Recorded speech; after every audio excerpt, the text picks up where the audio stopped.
Hey, this is Dr. PJ, and I want to come on and actually have a very candid conversation with you all regarding a topic that a lot of times when we think about it, we simply think about the people that are on the street, and at no point do we ever consider college students. And yes, homelessness does actually exist on college campuses.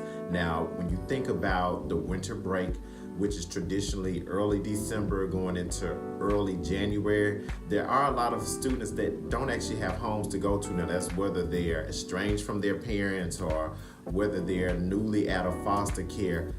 There is a homeless population that does exist on college campuses.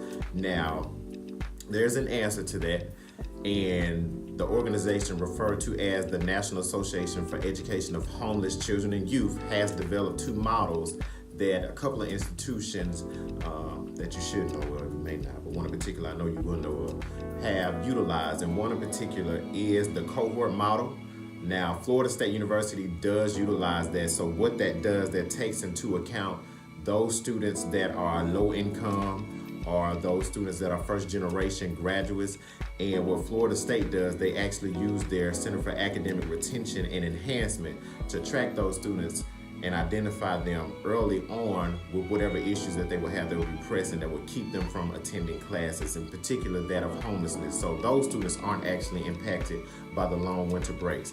Now, the second model is known as the service model, and Westchester University uses this through their Promise program, which actually pays for the homeless students' housing all year round.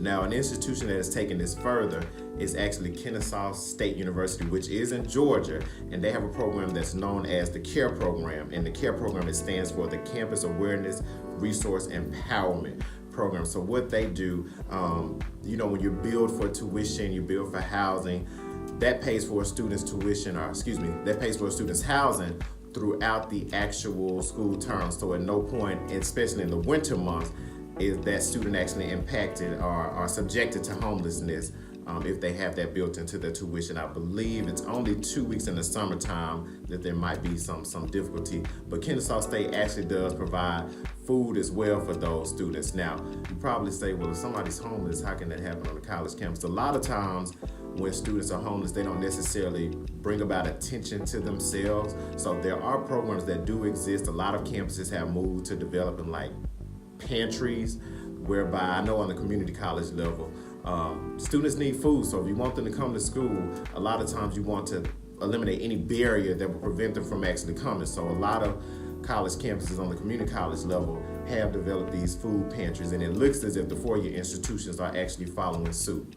So again, I just want to shine some light on this issue on our day of service, that homelessness is not just the people laying on the street or what we find under a bridge or at an intersection asking for $2, $3. College students are actually subjected to homelessness too. Have a great day. Signing off, Dr. PJ. Okay, that was really corny and cheesy. Bye.